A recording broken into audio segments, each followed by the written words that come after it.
اللہ الرحمن الرحیم۔ السلام علیکم، میں ہوں محمد ہارون سلیم، ایک نئی ویڈیو کے ساتھ آپ کی خدمت میں حاضر ہوں۔ آج کی ویڈیو کا ٹاپک ہے بولنے کا سلیقہ۔ کہا جاتا ہے کہ ایک محلے کی مسجد میں تعمیر و مرمت کا کام شروع ہوا تو مطلوبہ رقم اکٹھی کرنے میں دیر ہو گئی۔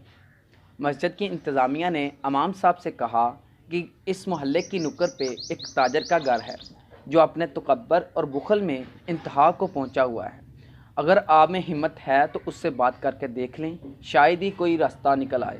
اگلے ہی دن امام صاحب تاجر کے گھر پہنچ گئے۔ دروازہ کھٹکھٹایا، اندر سے تاجر نمودار ہوا۔ امام صاحب نے اپنے آنے کی وجہ بتائی تو تاجر غصے میں آ گیا اور کہنے لگا، پہلے ہی آپ کے سپیکروں کی وجہ سے میرا سکون برباد ہو چکا ہے اور آپ چندہ لینے کے لیے بھی میرے گھر آن پہنچے ہیں۔ کیا تمام محلے دار مر چکے ہیں جو میری ضرورت آن پڑی؟ امام صاحب نے کہا کہ اللہ کا دیا موقع ہے، آپ کے دستے تعاون کی اشد ضرورت ہے، میں خالی ہاتھ نہیں جانا چاہتا، اللہ کے لیے کچھ دے۔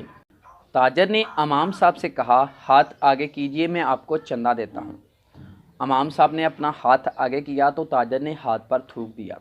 امام صاحب نے بسم اللہ پڑھ کر ہاتھ سینے پر مال لیا اور دوسرا ہاتھ آگے کرتے ہوئے کہا کہ یہ چندہ تو میرے لیے ہو گیا، اب خدا کے لیے کچھ رکھ دو۔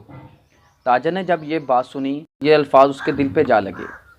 اس نے استغفر اللہ پڑھنا شروع کر دیا اور اس کی آنکھوں سے آنسو جاری ہو گئے۔ جب کچھ لمحے بعد اس کے جذبات قابو میں آئے تو وہ دھیمے لہجے سے امام صاحب سے بولا، کتنی رقم درکار ہے؟ امام صاحب نے کہا، 3 لاکھ سے کام چل جائے گا۔ تاجر نے کہا، نہیں، مکمل پروجیکٹ پر کتنی رقم درکار ہے؟ امام صاحب نے کہا، تقریباً 8 لاکھ۔ تاجر گھر کے اندر گیا اور 8 لاکھ کا چیک بنا کر امام صاحب کے ہاتھ پہ رکھ دیا اور کہا کہ آئندہ مسجد میں جو بھی کام ہوگا اس کے لیے مجھ سے چندہ لے جانا، آئندہ تمام ذمہ داریاں میرے سپرد۔ امام صاحب نے چیک پکڑا اور خوشی کے ساتھ واپس لوٹ آئے۔ دوستو، اگر بولنے کا سلیقہ، ادب اور تمیز آ جائے تو انسان بڑے سے بڑے متکبر اور فاسق شخص کو بھی ہدایت پر لے آتا ہے۔ مگر افسوس کہ ہمارے بہت سے بے تکا طنزیہ جملوں سے لوگ قرآن، حدیث اور نماز سے پیچھے رہ گئے ہیں۔ اگر ہمیں اسلام پھیلانا ہے